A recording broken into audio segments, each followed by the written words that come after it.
right, good evening, everybody. Welcome to the December 10th Board of Zoning Appeals meeting. We start with the Pledge of Allegiance. I pledge allegiance to the flag of the United States of America, and to the republic for which it stands, one nation, under God, indivisible, with liberty and justice for all.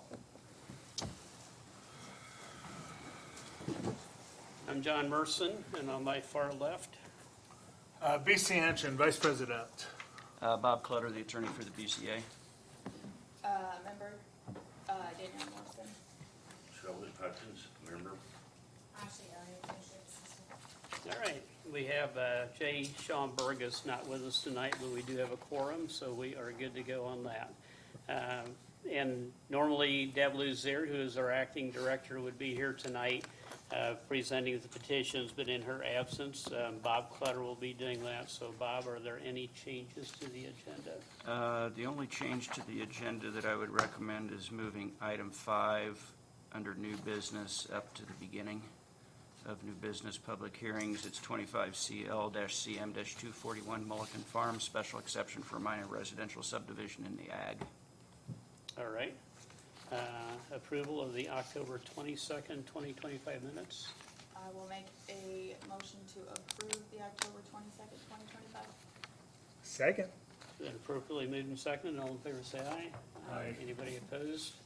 All right. We do have one withdrawn petition, 25 CL-7-165 has been withdrawn for consideration by the petitioner. Old business, public hearing. Bob? Yes, so this is petition 25 SC-7M-120.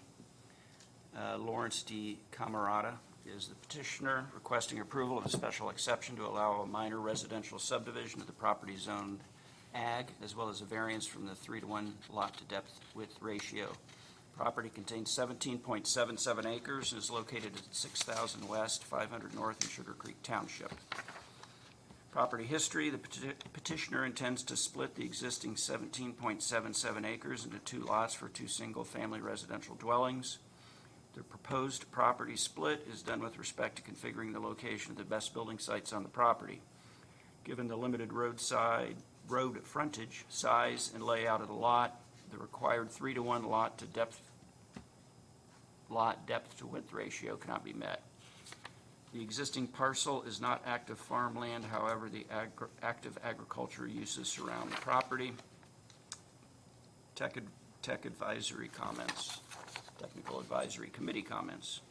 Health Department, no issues with the special exception for the 2-lot minor plat. Soil report has been conducted for the 2 proposed lots. The soil borings for Lot 1 are suitable for an in-ground septic system, and a perimeter drain will not be required. Soil borings for Lot 2 are suitable for an above-ground septic system, and a perimeter drain will be required due to the seasonal high water table. Drainage outlet will need to be available for Lot 2. Soil and Water Conservation District had no comments. Surveyor of the plan needs to show a drainage outlet for Lot 2, perimeter of the septic system. According to soil borings, there is no outlet required for Lot 1 septic. If a basement is planned for Lot 1 or Lot 2, the plat must show a drainage outlet for each lot sump pump. If no outlets provided, the plat should state the basements are not permitted. It does not appear that a drain tile exists on this parcel, therefore a perimeter will need to work, or petitioner will need to work with adjoining landowners to connect to an existing tile drain. A drain tile easement may need to be provided. Highway Department, if approved, a driveway permit will be required since a change of use is being proposed. Please refer to the Boone County standard drawings for the typical residential driveway requirements and for the typical mailbox approach requirements and the typical culvert details with open ditches. The road should remain clear of dirt, debris, and construction equipment, materials during construction, and then the site for the permits at the Highway Department. Per ordinance 2023-10, right-of-way dedication is required to the width specified in the thoroughfare plan due to the change in use of the property. Boone County Thoroughfare Plan indicates County Road 500 North is a local road, therefore right-of-way dedication of 40 feet is required along the road frontage of all parcels. Right-of-way shall be shown on the plans and can be formally dedicated as part of the plat process. I would note that Mr. Swift's plat already shows that right-of-way dedication.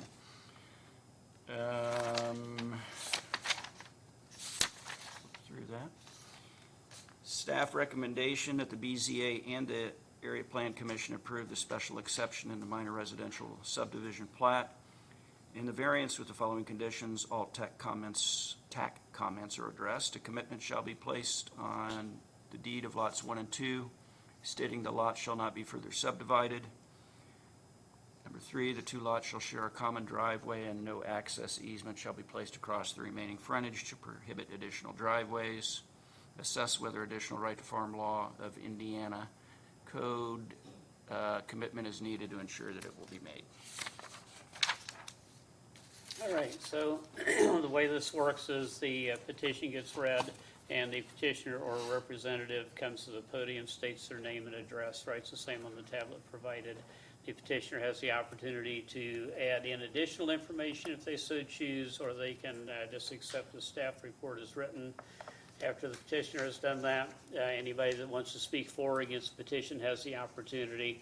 And then following that, the petitioner, if necessary, can return to the podium and either add in additional details or clarify a point that wasn't understood previously. Then we close the meeting to the public, open it to the board for discussion and render a decision. Okay? Jim?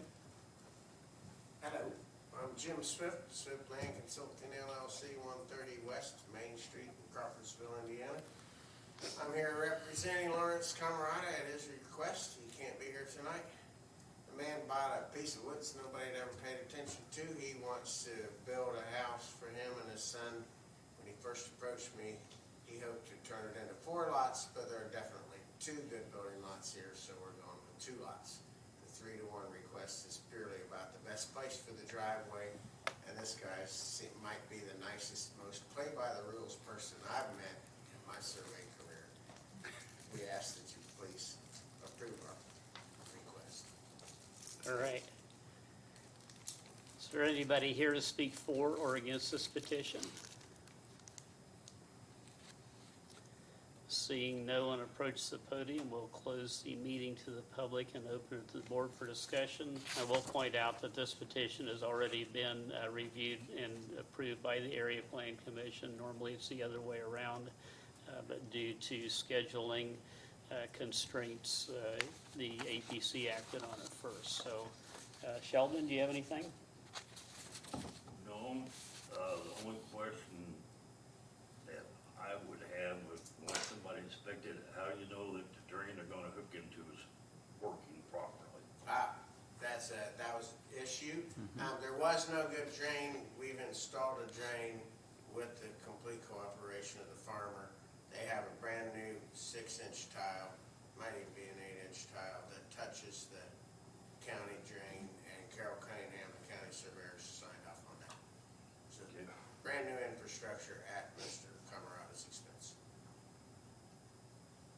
Anything else, Sheldon? No. Danielle? No questions? BC? No questions. I applaud you on your creative use of this lot. I like it a lot. And I will make a motion that we approve 25 SC 7M 120 as presented. I'll second. It's been appropriately moved and seconded. Any further discussion? All in favor, say aye. Aye. Anybody opposed? Thank you. All right, new business public hearings as stated previously. Item number 5 will be the first petition that we hear. Okay, this is 25 CL-7M-241.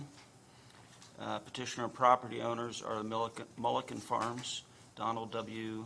Mulliken, and James R. and Patricia A. Garland Trust, James R. Garland and Patricia A. Garland. Petitioner is requesting approval of a special exception to allow minor residential subdivision on ag property. It currently contains 33.93 acres and is located at 3051 East 700 North in Clinton Township. Property history: the original tract has already been divided into 3 lots. The original split created 2 the two parcels in question, along with the parcel located to the west of Lot 4, owned by James R. and Patricia A. Garland Trust, comprised of two parcels. The subject property encompasses 33.93 acres, a 27.139 acre parcel, and a 6.8 acre parcel adjacent to East 700 North. Petitioner intends to split the smaller parcel into 3 lots for single-family residential dwellings, resulting in lots 1, 2, and 3, each approximately 2.15 acres and accessed via East 700 North.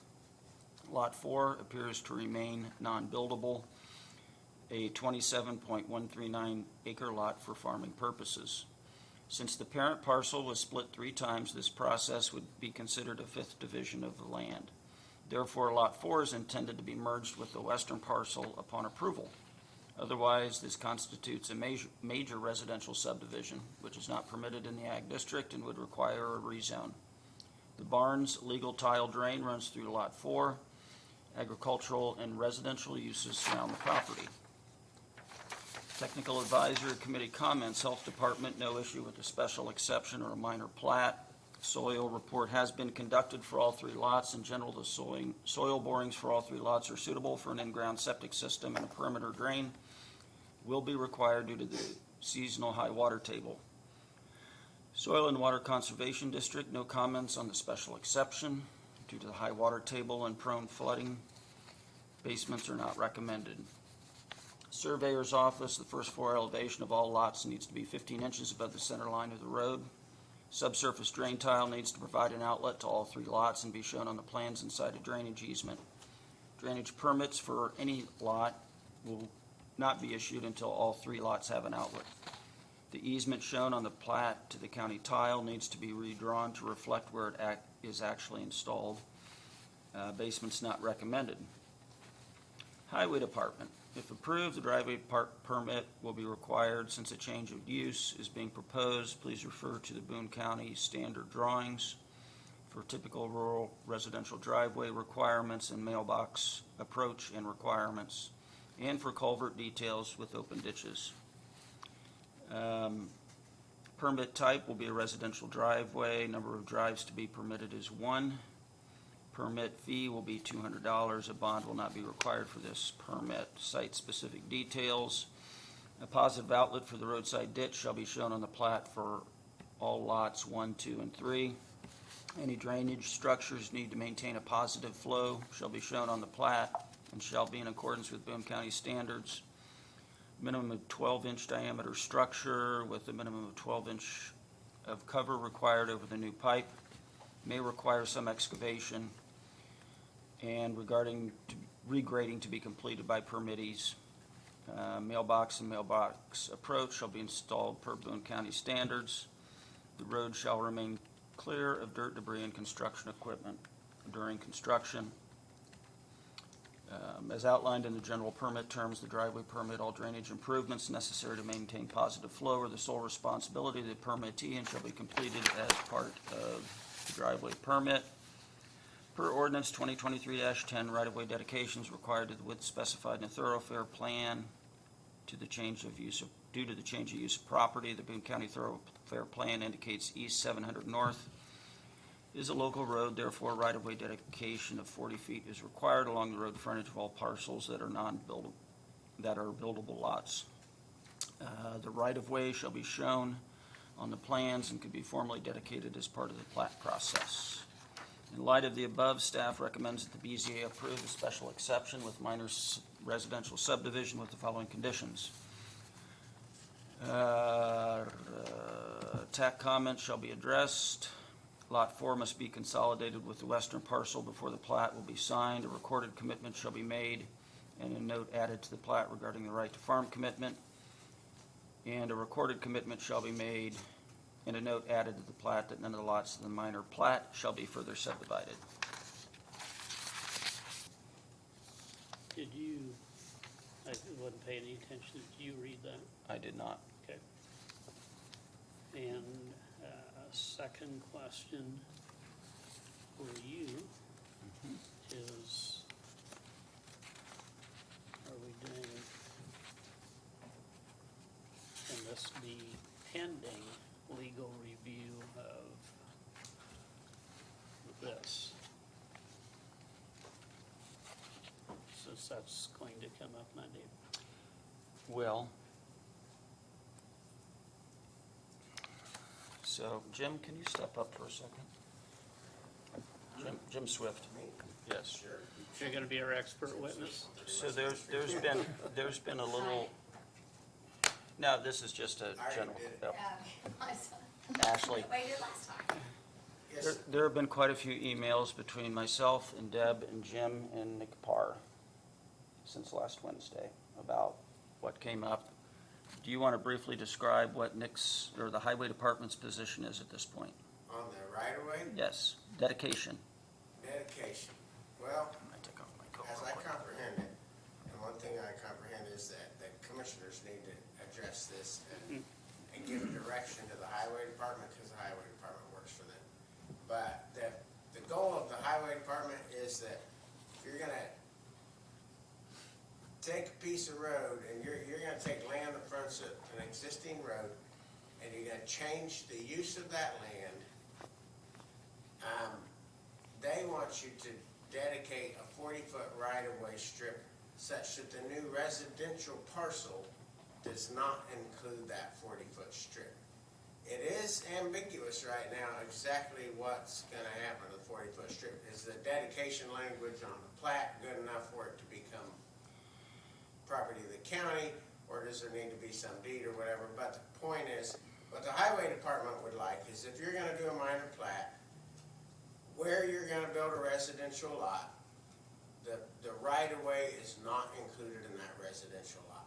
So by de facto, it becomes county property, I guess. I'm not sure the mechanism of how that's gonna work. That needs to be sorted out, I think. But the point is, if they have to come in and improve the highway or do some kind of drainage work or whatever, and they have to buy rights to that land, it's a lot more expensive for them to buy rights off a residential lot than it is a farm lot. And they maintain that since you're the one changing the use, don't put that expense burden on the taxpayers. I believe that's their fundamental motivation. It is. And their goal is that these plats have a strip, that 40-foot strip in front of the residential lots is not included in those lots. Now, I was a great arguer and maintained that on the ag lots, just call it good old-fashioned road right-of-way and easement, because that's an unfair burden on the remainder lot, and you aren't changing the land use of that. So that's the highway department's position as I understand it. With one clarification, Nick said that they didn't care about deeding it, which I think was Mr. Andreoli's big That concern. was so, and Mike Andreoli, actually, there's been confusion about whether they need to own it or not. So But it's the still latest just back to the position right I of way heard as then. of yesterday was that the highway department, it's like, I think that this is definitely an attorney's issue, not a surveyor's issue. Our issue is, where is it? You're right in the middle of it.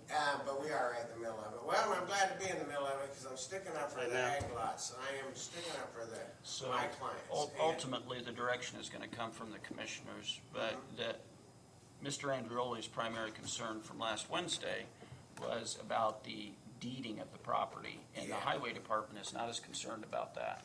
So- They just want to reflect it on the plat that it is dedicated right of way to the county. There has been confusion about it. The highway department now says they don't need it deeded, but the honest truth is, if it's not included in the residential lot by de facto, it is kind of deeded to the county. The question for the attorneys is, does the dedication language on the plat actually accomplish that? And in this particular petition, and Mr. Mulliken, we have no issue with your petition whatsoever. It's gonna pass tonight. We are grinding out some subtle nuances, because at last area plan commission meeting, we went on for about an hour and a half, which was very productive, actually, debating whether or not, if you change the use of property, you had to literally deed, which is to give up ownership of 40 feet of your front of your property. This petition here tonight says 40 feet along the road frontage of all parcels. that are non-buildable lots. So you're gonna lose it on two sides in this particular case. So the Kinda other, see the frame. I thought it was only on the buildable. I think that might be a typo. well, I maybe, think. but it's not gonna be included in tonight anyway, but Yeah. the other thing is that if I have to have a 12-inch drain, a roadway drain, that's not my roadway drain. The highway department needs to put in a 12-inch roadway drain so I can access my property. Not even mine. Understood. Yeah, so, anyway, That's why when I read it, I saw non-buildable and I read buildable. The reason being is because we've never done that on ag land. Force that Yeah. 40-foot right-of-way. No. Never done that on ag land, so I think that's a typo, and that's why I read it that way. Is that correct? Yeah, those lines don't look exactly like Nick Parsons and Warren look, but that's more of a discussion for the stripe versus solid. the question is whether that, if you build a residential lot, that 40-foot is not included in that lot. As far as that's the case, the highway department's good with it because they don't have to pay you when they go to do something with it. Right. And I think they're reasonable in that. They might have gotten ahead of their skis, and the commissioners do need to weigh in on all this. I'm not seeing the right-of-way even shown on the remainder lot. It shouldn't be, Well, but, because and on ideal, kind of the remainder lot isn't changing use. In front of the residential lots, zap the 40 feet. In front of the ag lots, you still gotta give up an easement for 40 feet. Right. But you still own to the middle of the road. Right. Mr. Androli's point would be, and I spoke with him yesterday about this, his point would, what I understand his point would be, is that you should be consistent about it. I And agree. it's been highly inconsistent for a long time, and there needs to be some consistent standard. I think also if you gotta apply whatever rule it is, you have to apply it uniformly. But Nick Brainer's argument the other night was that if you had federal funding, you had to own the property. Well, I'm pretty sure there's not a whole lot of federal funding that's gonna occur. Yeah, and the In highway this department's particular backed off case. that position anyhow, I think. Yeah, well, and so it's actually more of a state requirement. The feds just funnel the money down through the state. But most of our state funding, it's federal money, but the state oversees it. Those projects that require that you own it almost uniformly are bridge projects. We almost never, at least in Boone County, use federal fund projects for road improvements. It's some culvert, but it's mostly bridge replacements. But be that as it may, to try and wrap this up, what I would suggest doing is approving this with the only change being, possible change is after the commissioners meeting, once they make their decision, you may have to modify how the plat's drawn a little bit. Subject to review. Yeah, All right, so Yeah, Mr. and Mulligan, do you wanna come I up would and be talk? shocked if the commissioners say, yeah, we're taking 40 feet from all the farm ground. Alright. If they do, my hair's gonna be on fire, so is Andreoli's. so there's a lot of people's hair is gonna be on So I don't fire. think that's gonna be the case. No. I just don't think that would be the case. Between you and Mike, a hair fire would be fairly My spectacular gosh, too. Look at the hair. Too bad I cut it, man. And then the other point Andreoli was making last week was, if that 40 foot's not part of their lot, they're under no obligation whatsoever to maintain it. So Right. the county takes That on a would be burden. mine. You don't want noxious weeds in your side ditches, you better be prepared to mow them, because it's not the landowner's responsibility, because it's not their land. And Nick said that they were not going to. He Yeah. stated that. Now, he Yeah, so was that's it. not the highway department director, but he stated that in that meeting, so. All right, Thank well, you. move on. Mr. Mulligan, would you like to come and talk about your petition? I'm Donald Mulligan, address is 107 Hitching Post Lane, Forest, Virginia. We have recently moved from Boone County. I've lived in this county all my life, and it's always been understood, you want to do something along the road, you stay back out of the right-of-way, county right-of-way. There was never anything saying county highway owns this part, homeowner owns this part, landowner, whatever terminology you want to use. didn't do anything on the right of way, because you knew what was gonna happen if a county highway wanted to come in and do some improvements on your road. Gone. No leg to stand on. The way I read the language on the plat, the terminology is dedicated. This property is dedicated to the right of way. Don't have a problem with that.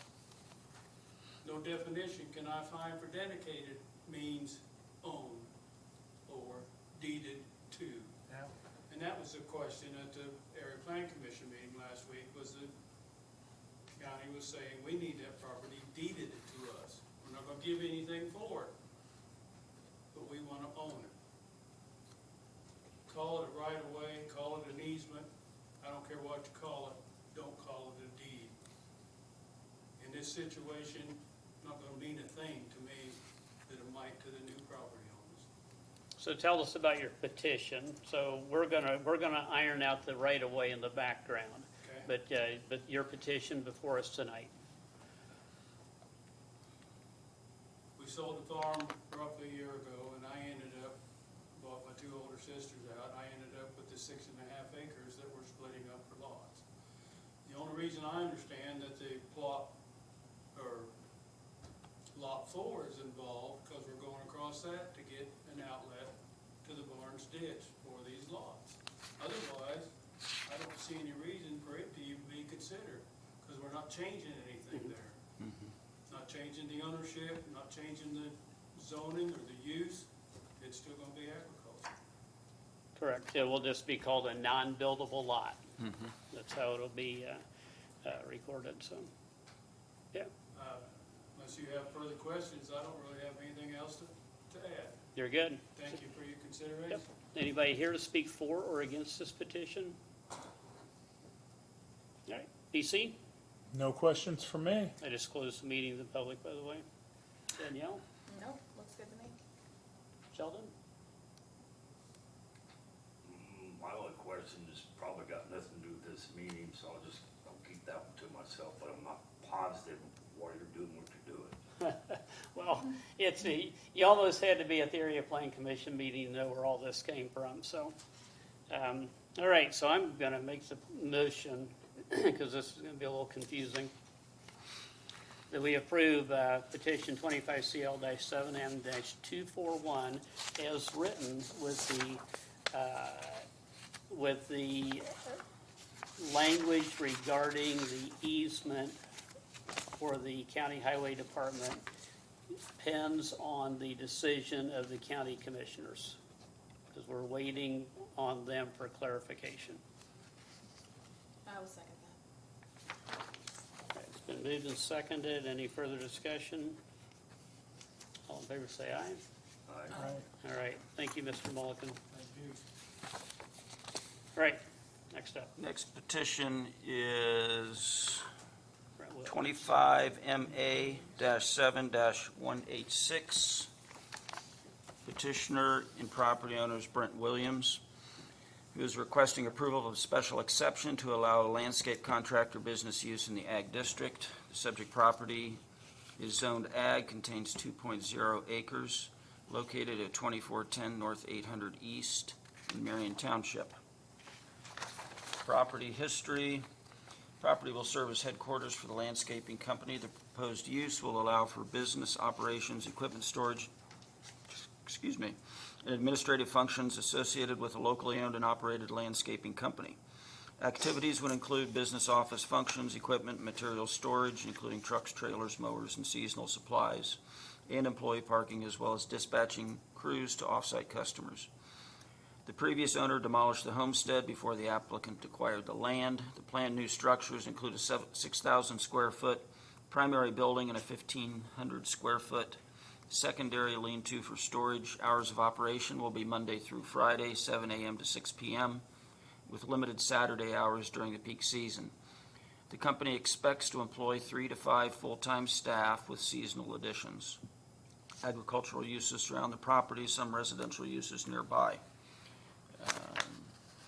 TAC comments. Health Department must apply to the Indiana Department of Health for a commercial on-site septic system. Plan submittal and review process. Once the project has been approved by the state, a permit will be required from the local health department.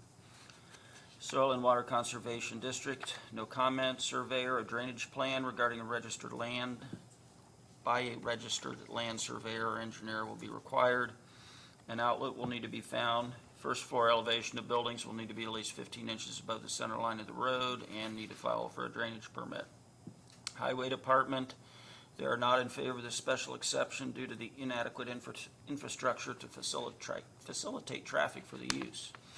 800 East and 200 North are gravel roads that are in the immediate vicinity of the site. Traffic accessing the site will use 800 East and 200 North, and that will cause continuous maintenance issues for the Highway Department as well as resident dust control. If the special exception is approved, driveway permit will be required. Since a change of use is being proposed, refer to the Boone County standards for commercial driveway and mailbox requirements. Detailed plot plan, including existing contours, needs to be submitted with the permit application. During construction, the road needs to remain clear of dirt, debris, and construction equipment and materials.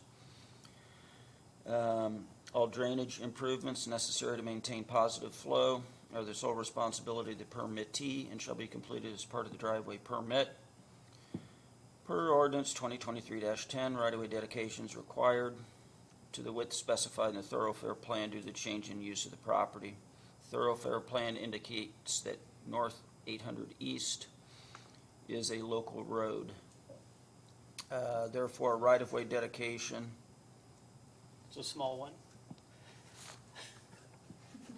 It It says says, 17 inches. I'm sure it's not 17 inches. Nope, that's all they need. Okay. Jim, do you know what it is for a local road off the top of your head? 40 feet. That's what I thought. I don't know 40 where feet that's is from. required along the road frontage of the east parcel line. The right-of-way shall be shown on the plans and can be formally conveyed as part of the permit process. 800 East and 200 North are gravel roads that will be dusty during dry months. County Highway Department does not provide dust control. Per the zoning ordinance, Planning Department, a landscape contractor is defined as a person, partnership, or corporation involving business of growing, storing, planting, installing, or otherwise caring for live trees, shrubs, flowers, etc. Outside storage, a landscape contractor located in an ag district may store equipment and materials used in the business on the property as long as the equipment and non-plant material are stored in an enclosed structure. No retail sales occur on the property. Outside storage of mulch, gravel, pavers, etc. is not allowed as bulk storage. 40-foot agricultural buffer will apply on all sides. New structures will need to be built to the commercial building code where appropriate. Development plan approval and building permits are required for new structures if the special exception is granted. Staff recommendation that the BZA approve the special exception with the following conditions. All TAC comments are addressed. Written commitments should be made to the following: operational and maintenance plan limiting the hours from 7 a.m. to 6 p.m. Monday through Friday, and 7 a.m. to noon on the weekends. Dust control plan shall be provided and approved by the Highway Department. All right, who's here to speak for this petition?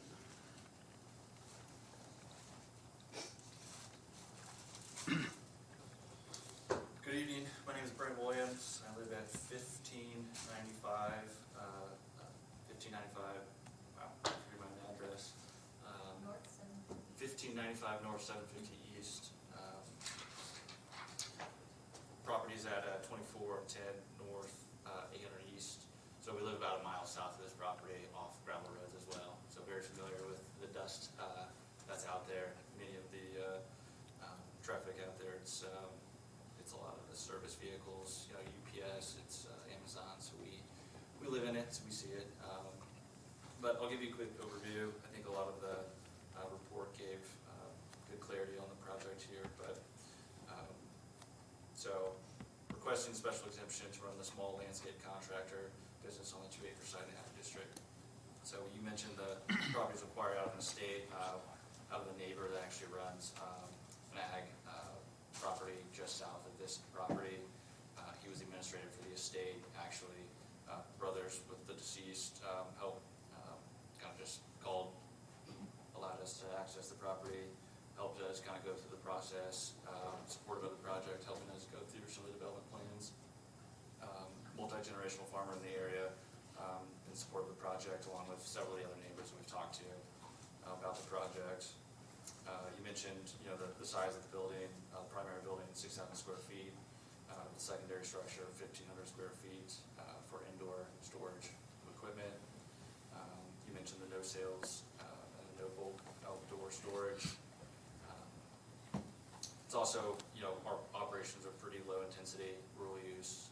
We primarily are dispatching in the mornings. We've got crews that come back in the evenings, and then a lot of our crews also meet up on site, so we've got minimal traffic to and from the shop on a routine basis. We do not get any delivery of materials at our shop. It's all on-site delivery as needed to our customers. We recognize the comments about the gravel roads. The dust control plan will work with Highway to address those comments, meeting all of their requirements with the drainage, the site distance, the right of way. The special exemption or the special exception is granted, we'll work to achieve all those requirements. The TAG and adhere to the local building code, the state requirements. We appreciate the staff's efforts helping us get through this process and for the recommendation to approve the special exception. Thank you for your time. Answering questions.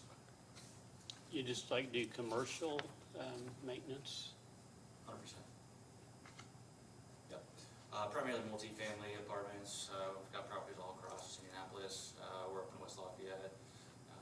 What's the name of your company? I'm sorry if I missed that. Outdoor management. Outdoor Management. How many vehicles are we talking? We've got 9 trucks. We've got 4 trailers. So the trailers are mostly enclosed. A lot of our equipment sits in those year-round. We clean them in the shop, load them back up for the trailer, go out the next day. They'll sit in there all winter once they've been serviced.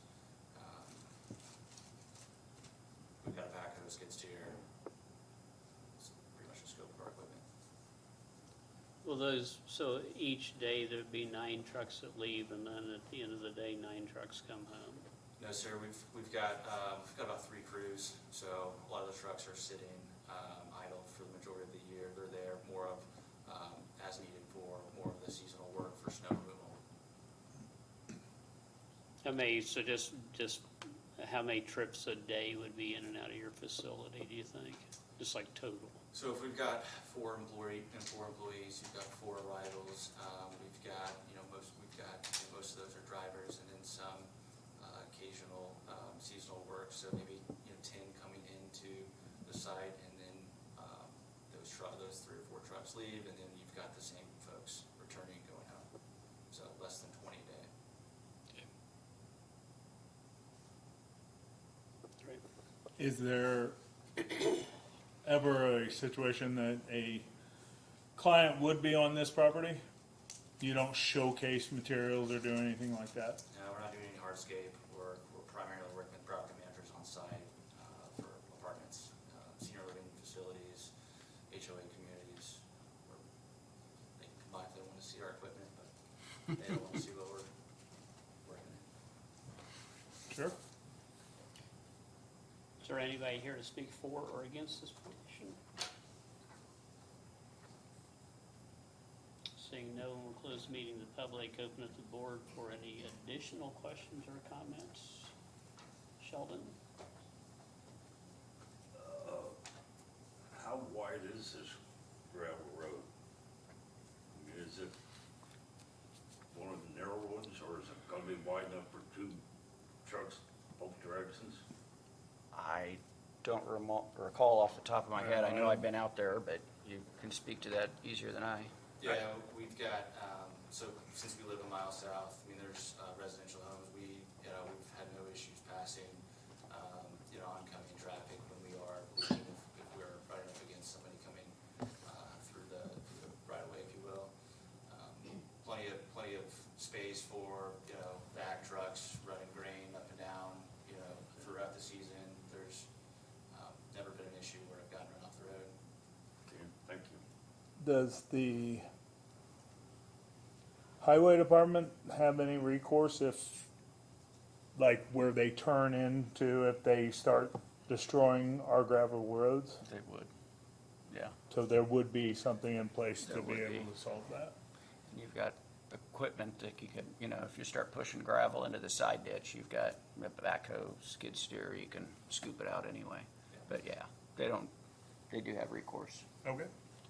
There's actually kind of a strategy to minimize some dust control that we're kicking the tires on to use the northbound exit going to 300, which is less than a quarter mile to get directly on the 421 versus going the other way where you're about a mile and a half to get to 200, which would be the nearest asphalt. So we want to be on the highway, we got to get across town to get to 65.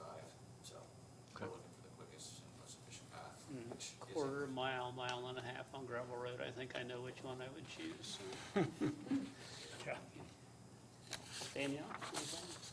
No, I don't think so. All right, well, it is certainly a permitted use in the agricultural district, so entertain a motion that needs to include the language regarding right-of-way dedication pending commissioner clarification.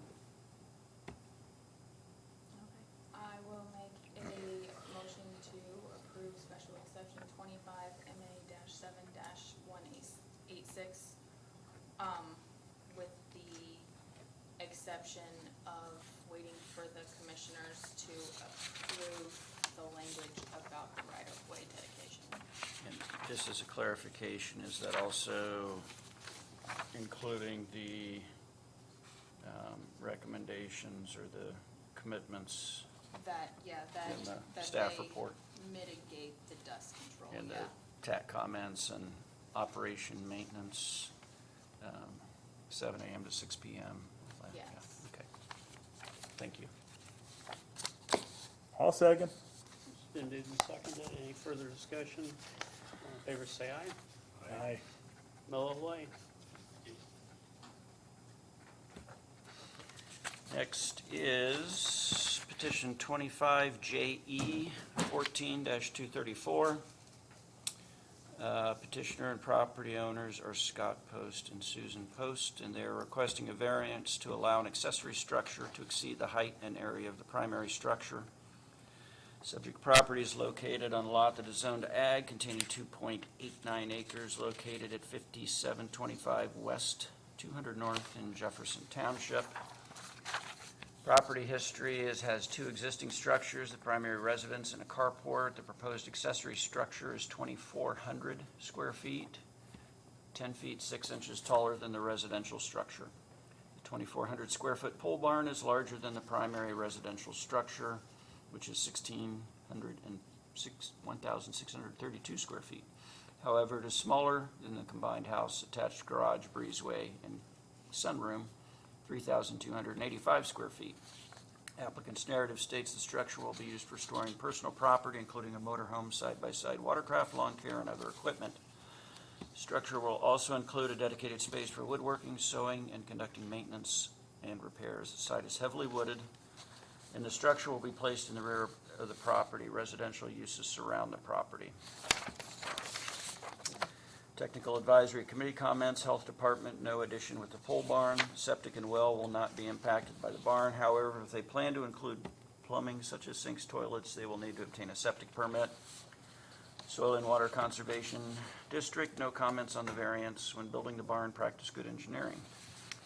Surveyor, to the west of this lot, there is a historically wet area. The surveyor's office recommends the building pad be built up.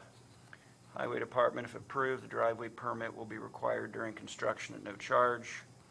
Refer to Boone County standard drawings for typical residential driveway requirements and mailbox approach and culvert details. It's outlined in the general terms of the driveway permit. All drainage improvements necessary to maintain positive flow are the sole responsibility of the permittee and shall be completed as part of the driveway permit. Road shall remain clear of dirt, debris, and construction equipment materials during construction. Planning Department, all comments were addressed during the pre-application interview. The existing trees and location of the proposed structure will obscure the structure from view. In light of that, the staff recommends the BZA approve the variance with the conditions that the TAC comments be addressed before a building permit is issued. All right, who's here to speak for this petition? Scott Post, 5725 West, 200 North, Lebanon. And I've got nothing to add. I can obviously answer questions. Is this the ranch house that sold 2 or 3 years ago? No, no, the previous owners, we just bought it in June. And the previous owners, I think, were there 15 years maybe, Okay, so it must be like a down the road from the one I'm thinking about. maybe. Is there anybody here to speak for or against this petition? Seeing no one approach the podium, close meeting to the public, open it to the board for discussion. BC, No questions. Danielle, No question. Sheldon, No questions. your moment to shine. No questions. Not gonna shine? Okay. Danielle? I will make a motion to approve item 24JE-14-234, as written. All right. Second, I will second, but it's 25 JE, not to be a stickler. What did you say? 24. She Oh. threw it into last year. Oh, Oh, sorry, all right. 25JE. Been moved and seconded. Any further discussion? All in favor say aye. Aye. Anybody opposed? All right, thank you. next petition is 25 JA 14238. The petitioner and property owner is Alexander Mashburn, and the property owner is Haven Hills Estate LLC. Petitioner is requesting a modification to the commitments made as part of the special exception approved in 2016 to allow the accessory use of an outdoor recreational facility, wedding venue. The modifications include reclassifying the outdoor recreational area, wedding venue, use from accessory to primary, and to permitting overnight accommodations within the property's primary residence. The subject property is zoned agricultural, contains 10 acres, and is located at 5465 South State Road 75 in Jackson Township. Property history. The property is surrounded by agricultural and residential uses and is on Lot 2 of the Lawrence Minor Residential Subdivision. There are currently 3 structures on site, the primary residence and 2 event space barns. When the special exception was granted to allow the operation of the accessory outdoor recreational facility in 2016, the owner resided in the home on the property, and the following commitments were made to ensure the use was accessory. Number 1, the primary use of the property. The current owner, John Demery, shall continue the primary use of the property as single-family residential. 2, the accessory uses on the property included wedding ceremonies, wedding receptions, and off-site catering. There were also lighting commitments, development standards on site parking, hours of operation, and overnight accommodations, stating that no overnight accommodations are allowed on the property. The original owner operated the facility until June of 2025, when Haven Hills Estate purchased the property and has been operating under this name. The applicant lives out of state and does not live on site. They state that the original owners, John and Lindsay Harrison, will remain actively involved in the daily operations of Haven Hills Estate, serving as property maintenance manager and manager of sales and operations. The new owners want to change the commitment so that the operation can be a primary use instead of an accessory use as a commercial outdoor recreational facility. The primary use of the property will be hosting wedding ceremonies and other types of events, as well as hosting not-for-profit events for organizations within the community. Overnight accommodations, there's a single-family residence which consists of a 6,922 square foot home. The on-site residence is already listed as a short-term rental on Airbnb.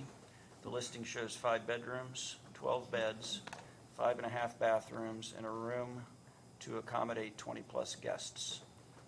No one currently resides in the structure. No overnight accommodations are allowed within the wedding barn. The applicant agrees not to construct bedrooms or permit overnight lodging in the Haven Hills Estate wedding barn itself. Technical Advisory Committee comments. Health Department, the applicant must submit and obtain approval for a change in use request from the Indiana Department of Health. The existing septic system was designed for residential use, which does not accommodate the proposed use. Soil and Water Conservation District, no comments. Surveyor, no comments. Highway Department, no concerns regarding the modification of commitments. Reach out to NDOT permitting team for their requirements. Planning Department, designating the outdoor recreational facility as the primary use indicates that this is no longer incidental or subordinate as defined by the accessory use section. Instead, it becomes the main function of the property, altering the overall character of the property. Per Table 2 of the zoning ordinance, outdoor recreational facilities, wedding venues are permitted by special exception in the Ag District provided the development standards are met and the concerns of the TAC are addressed.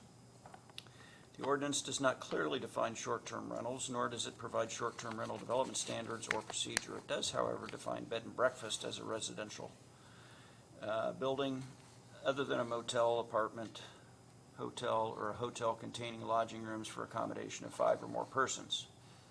Since the intent is to use the primary residence for on-site overnight accommodations, whether or not an event is occurring, the established standards for a bed and breakfast could apply. To permit limited commercial uses in areas primarily zoned for agricultural and residential purposes, the special exception process should be followed to ensure the recreation facilities operations remain compatible with and minimally disruptive to their surrounding neighborhood. Additionally, bed and breakfasts require development plan approval by the APC. This process, in addition to further commitments, should be followed to impose appropriate restrictions on the short-term rental use of the property. Modifying the primary use and overnight accommodations is a major amendment to the commitments. This adjustment could, if not managed appropriately, negatively impact the public interest. If approved, this modification would require additional commitments. In addition to the new ones, the remaining originally approved commitments must still be met. Staff's recommendation, the requested modification of commitments clearly changes the property's primary use from residential to commercial. For this reason, staff recommends the BZA approve the modification of commitments on contingency with the following commitments. Number 1, obtain written consent from all property owners in the Lawrence Minor Residential Subdivision to agree with the change in the facility operations. 2, the applicant shall apply for a zone map change from agricultural to commercial classification with limitations on other uses. 3, require additional written commitments including building code compliance for commercial use of all structures and on-site management. Per the standards for a bed and breakfast, they must have someone available within 3 hours to address any on-site concerns. 4, refuse storage screening. Per the standards for a bed and breakfast, exterior refuse storage facilities beyond what might normally be expected for a detached single-family dwelling must be screened from view on all sides by a 6-foot solid decorative fence or wall. 5, per the standards for a bed and breakfast, ensure that the establishment is inspected and complies with all applicable regulations of the Boone County Health Department. 6, per the standards of a bed and breakfast, ensure the accommodations are adequate in size. And 7, all of the TAC comments be addressed. All right, who's here to speak for this petition?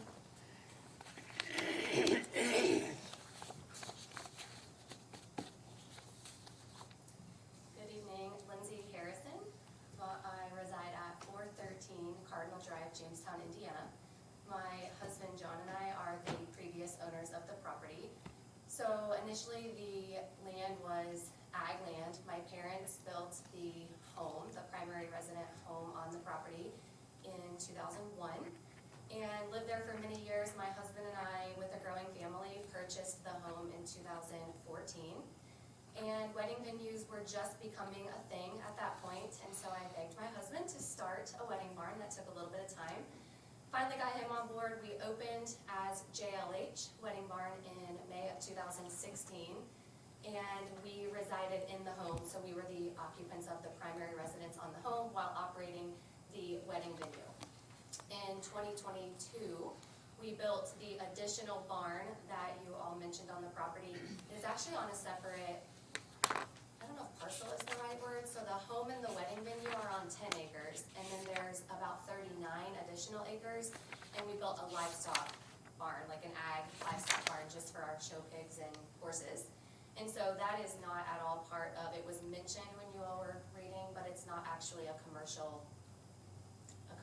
part of anything that's up for discussion, I guess.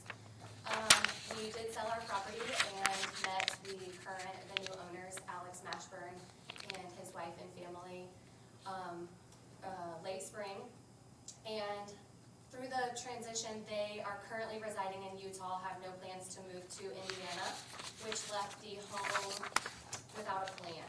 And so their intentions were to continue operating a wedding venue. They asked my husband and I to continue facilitating property maintenance and management, as you read. And so really the day-to-day operations on the property are not changing at all. The exact way we've used it for the last 9.5 years are the same way that they plan to continue using the wedding venue. Over the last 9 or 10 years, wedding venues have evolved a lot, and so pretty much every wedding venue is now offering on-site overnight accommodations. Sometimes there are houses like this on the property. Other times there are cabins and more kind of temporary type of accessory structures that people are adding. So that seemed appropriate for them to be able to offer the on-site accommodations when Alex and his family are not currently in Indiana. Primarily, the occupants of the home would be wedding guests. It is offered on the Airbnb website for the random times or dates in between weddings that it could possibly be occupied.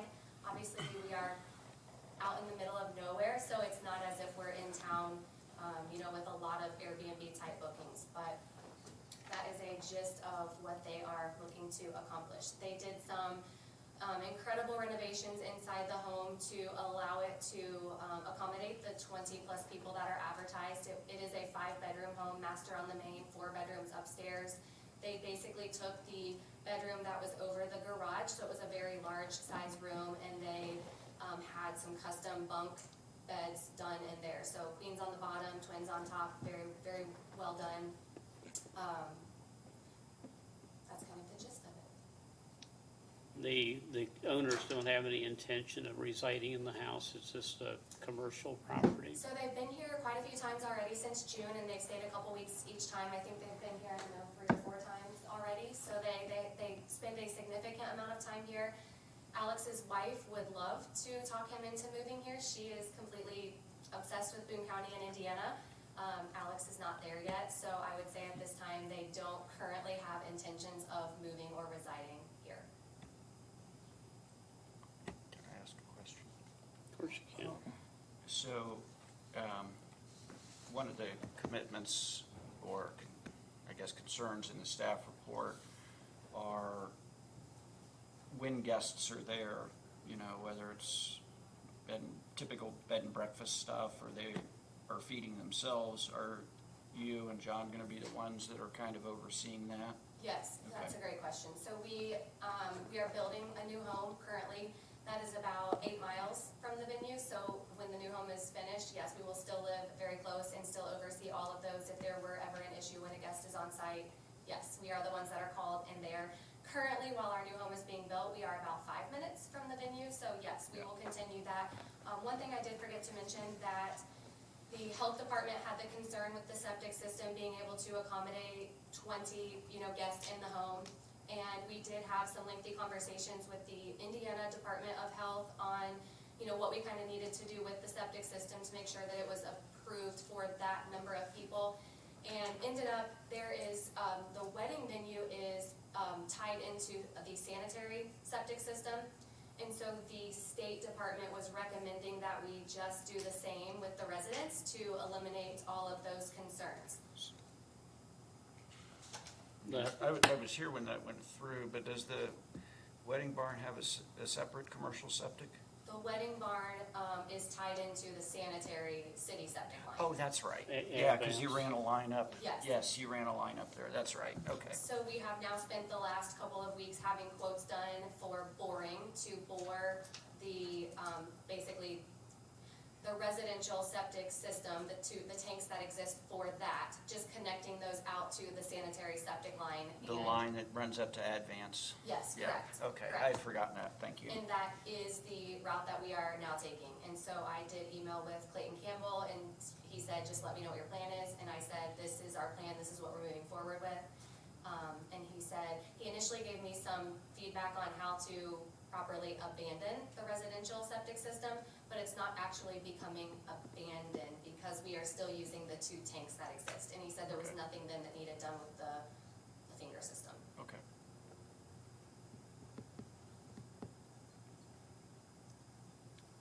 Is there anybody here to speak for or against this petition?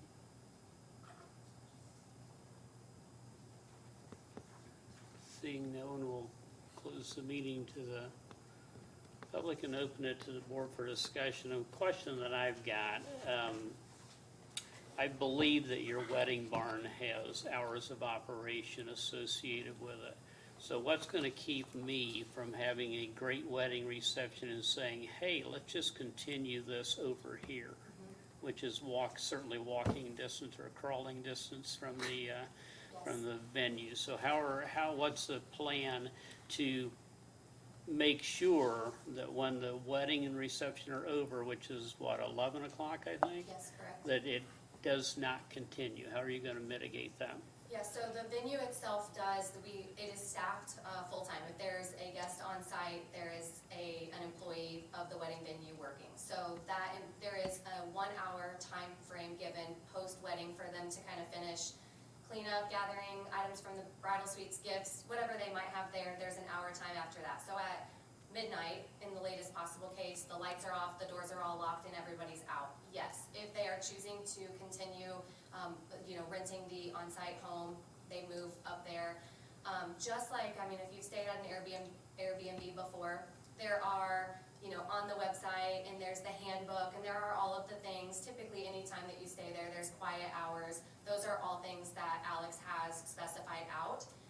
We are very away from, we don't have a whole lot of close neighbors. It's farm fields on They 3 of got the 2 4 houses sides. right in front of it, though. I Yes, think they there's- qualify as close neighbors. Yes, and one of the things that you all read was getting written, not a commitment, written permission. Permission, approval. From the neighbors, and I have no concerns that she would have any problem signing off on that. We have a great relationship with her. We've always, been respectful, and I think in 10 years' time, she would tell you there's never been an issue. So, as long as people are willing to abide by the Airbnb rules that are set in place, I don't see that would be a problem.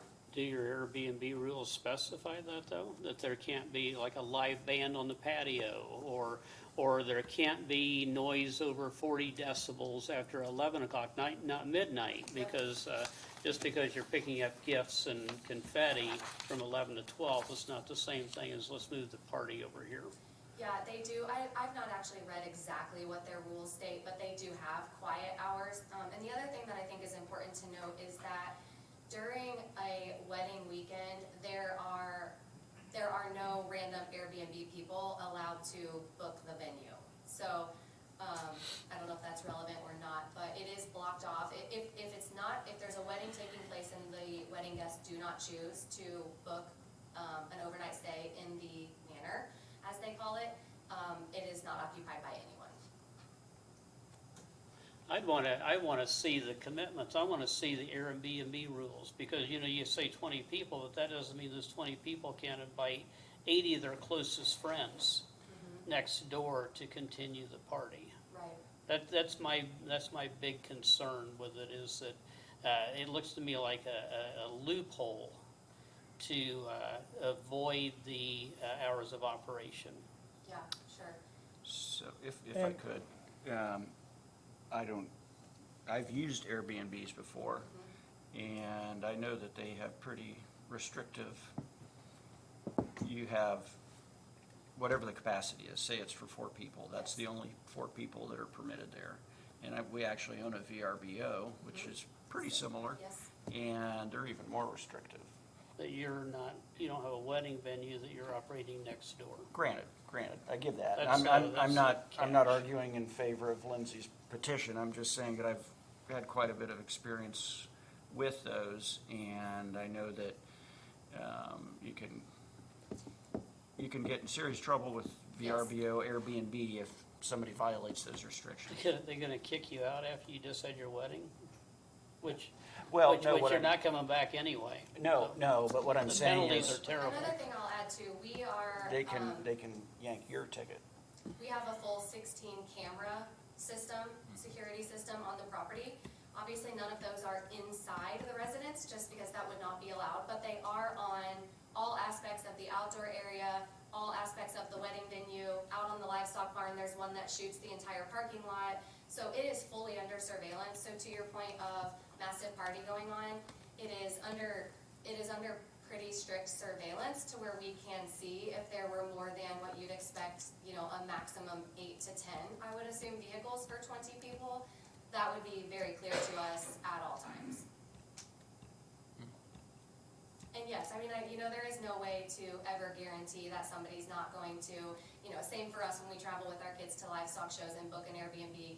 It is very clearly stated how many people are maximum occupancy. There's little things on there that there will be an additional fee charged if you're going over there. That is very clearly stated. But again, I've never broken the rules. I'm not a rule breaker, so I don't know what would happen if I, invited double the people over and threw a huge party. So there is, to answer your question, there is no 100% way to assure that that's not going to happen, but I feel like the outdoor camera system is probably the best that we can have in place to monitor the number of people and the activity that's happening at the property.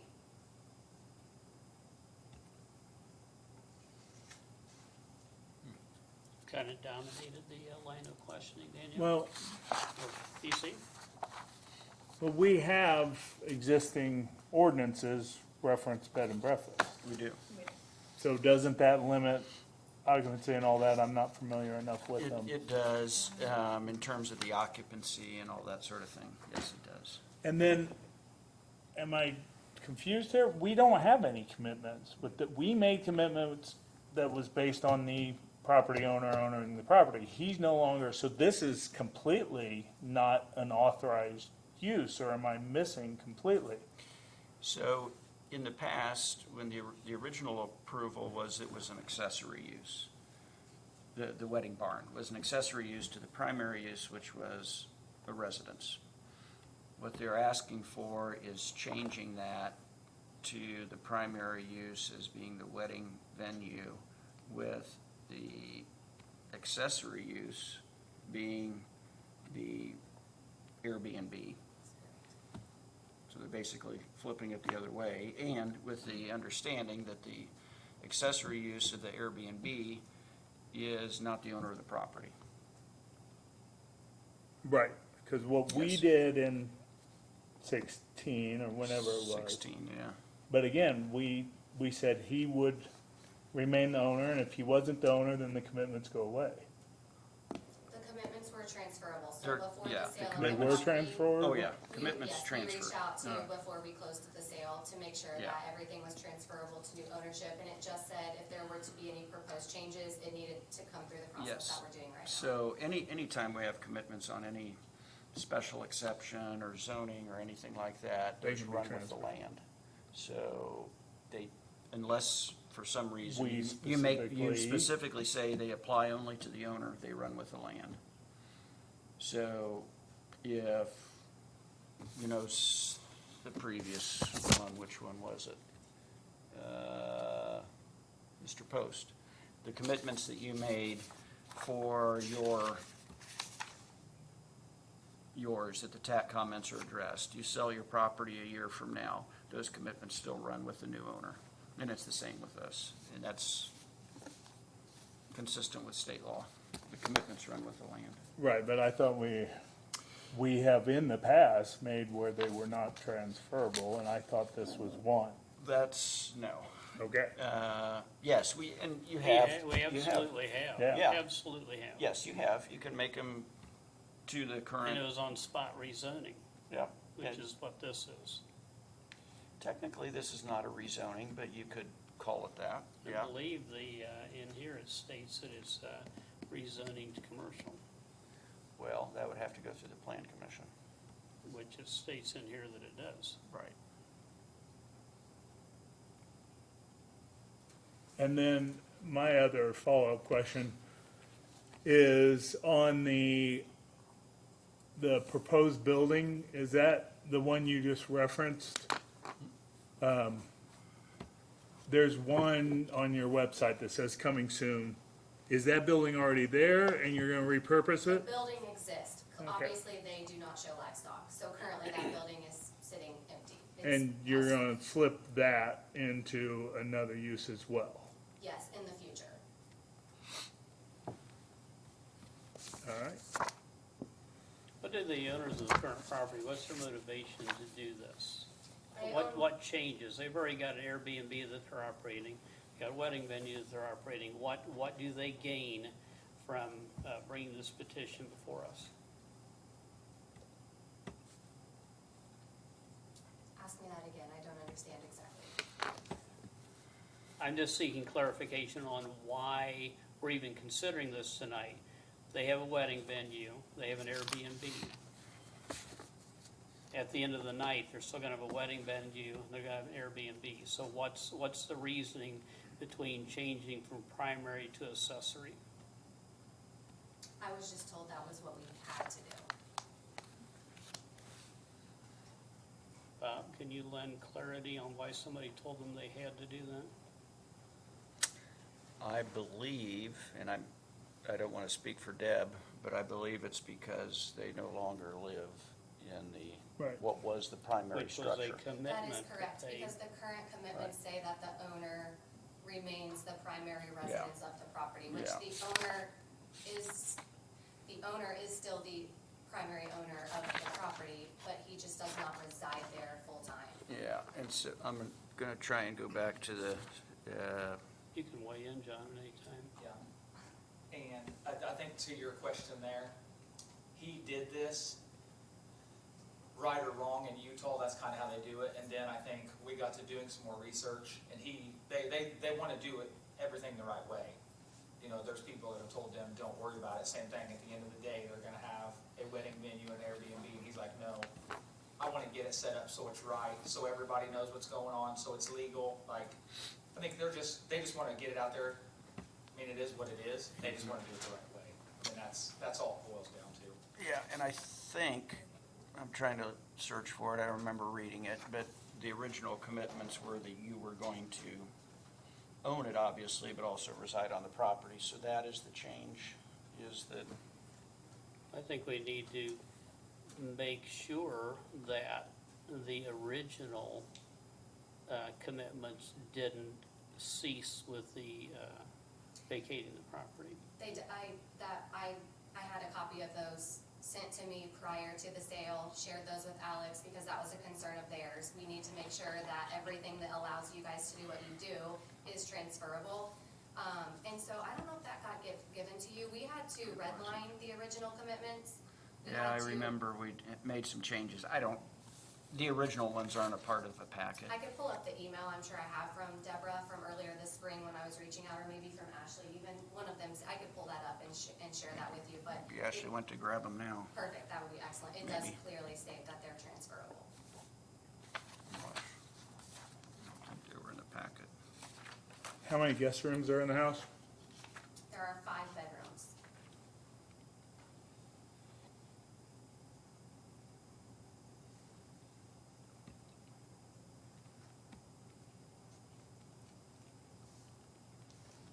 Danielle, Sheldon? Well, I live on the south side of Van Vance, and I go by this property quite often, and it's very well maintained. And I've been there, we started our 4th year this week, and yet all I ever heard noise, trash, confusion. I've heard none of that in 3 years. Thank you. I think the only time that we have ever been there is for the youth football draft, but it's extremely nice. Yeah, I don't think anybody's questioned whether or not Yeah. you got a great business. That's obvious that you do. So I want to make sure we're not opening a can of worms here that we did who not is going intend to to open. feed all of these people? Because obviously this is a house, so it probably just had a kitchen just for you guys. You have 20 people there. Are they feeding themselves? Is someone gonna come in and feed them? Yeah, and How's hours that how's they're- that gonna work? Yep. It almost seems like you would have to upgrade that to This I mean, was, we hosted all of our, like, pretty much every family function, every Easter, every Christmas, all of those. And so we were cooking, for 40, 50 people Yeah. at a time. Yeah, so I'm sorry to interrupt. You're fine. That's a very good question. And I guess my thought is, with the traditional Airbnb VRBO, you don't have anybody cooking for you. It's just like your own kitchen. Yes. And Yeah. if you want food, you go out and buy food and you cook it. Are you intending to operate this as a B&B where you're actually coming in and feeding them?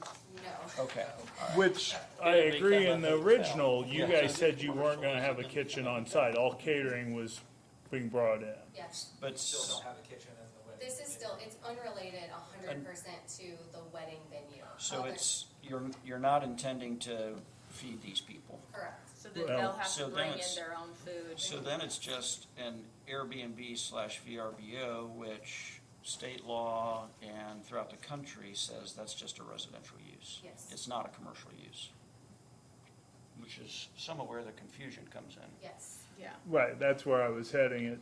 VRBOs, what they call short-term rentals, that is clearly, in fact, there's quite a few statutes on it. Well, in Now, our but it- ordinances, we have accessory retail or services used to a bed and breakfast establishment shall be prohibited, including but not limited to gift shops, antique shops, restaurants, bakeries, and other similar uses. Yeah, but it's not a B&B, because Yeah, if you're so just we wouldn't wanna operating it change as a short-term rental, that's a residential, it's not a B&B, which is a commercial use.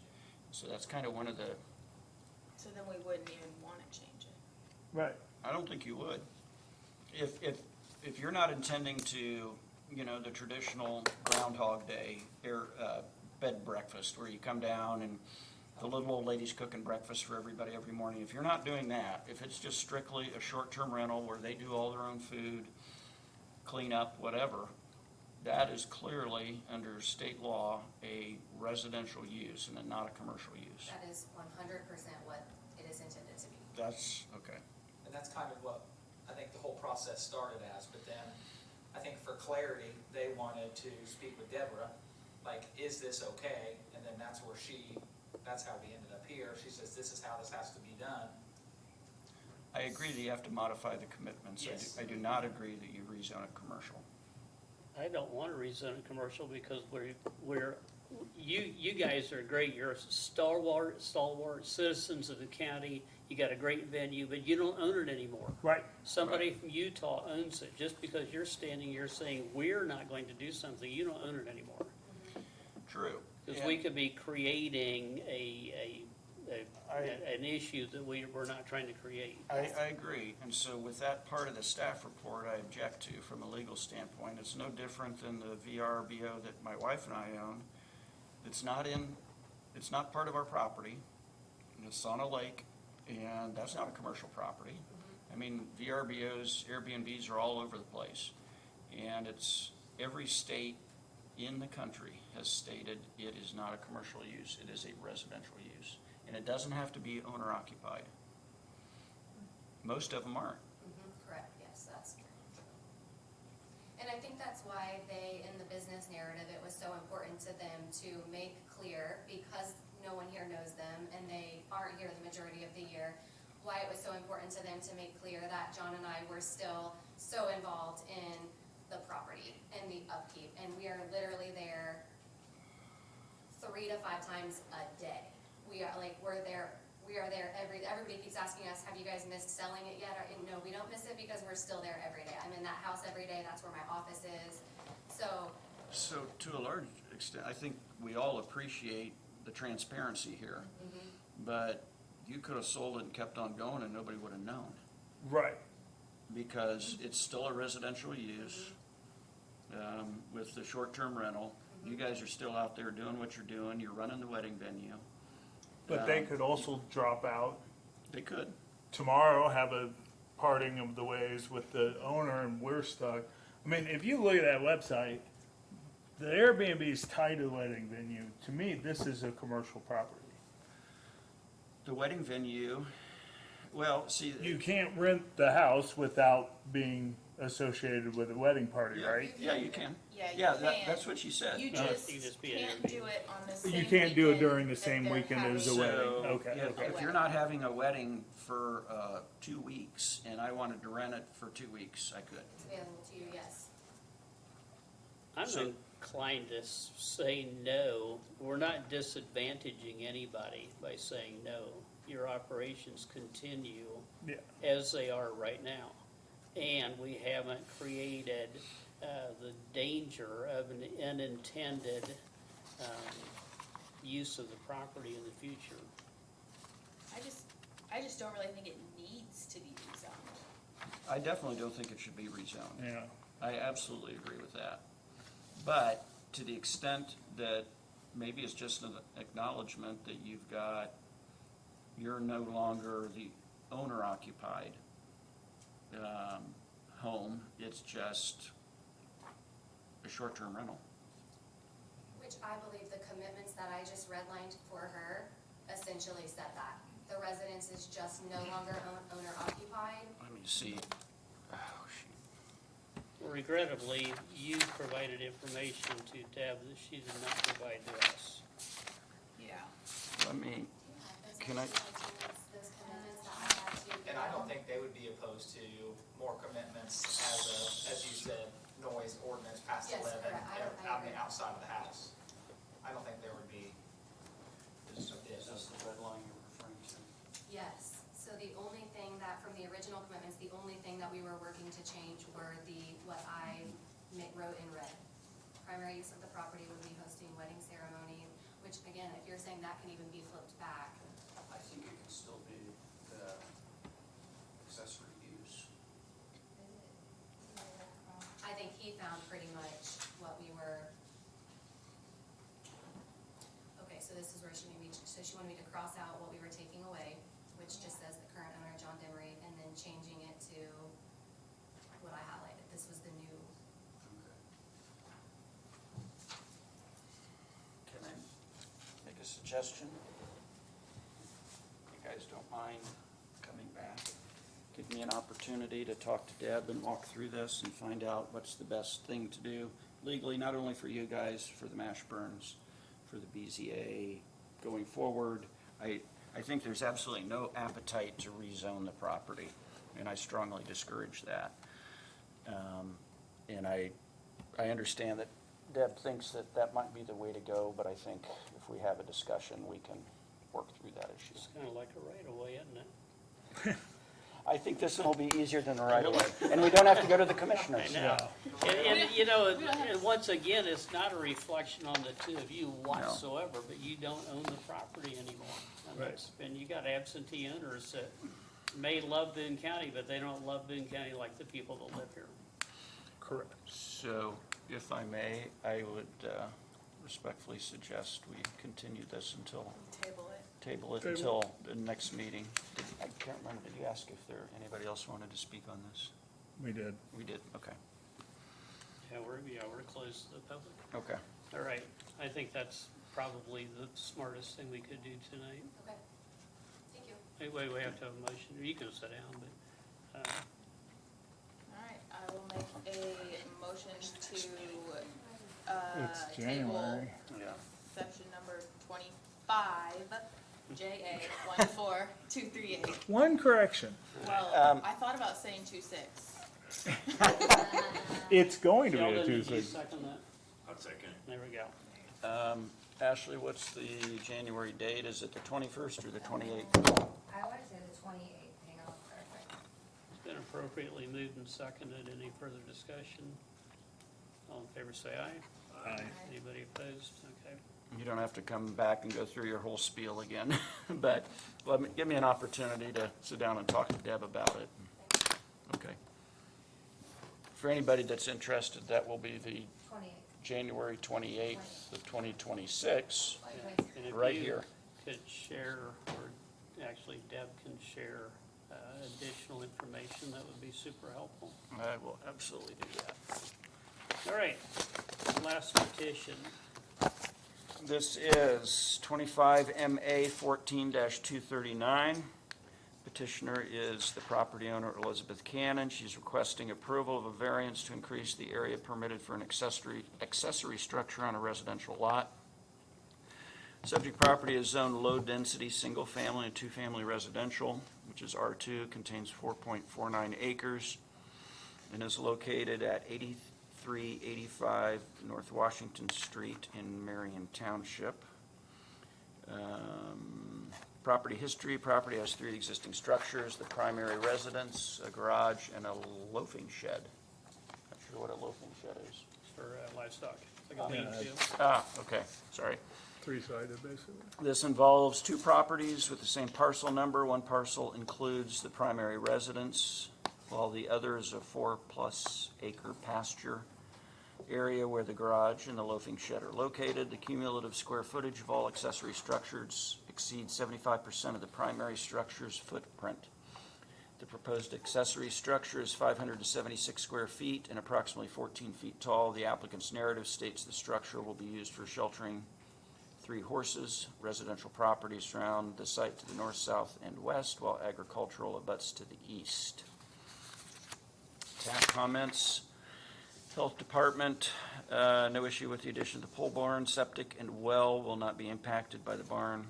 However, if the plan is to include plumbing such as sinks, toilets, they will need to obtain a septic permit. Soil and water conservation, no comments on the variance. Surveyor neighbor called and said there is a private tile that runs close to or under the proposed barn. The petitioner should work with the neighbor to locate this tile. If the tile is under the proposed barn location, either the barn should be moved or the tile relocated. Highway Department, no concerns regarding the variance. Planning Department comments were addressed during the pre-application process. This is an unusually large pasture lot on the edge of town, happened to be zoned R2. This is in Terhune. Yeah.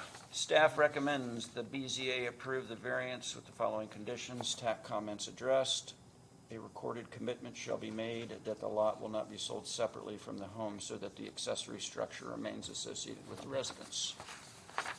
All right, who's here to speak for this petition? I'm looking at the pairs of people in the room, and it's got to be you. So. You're the only one left.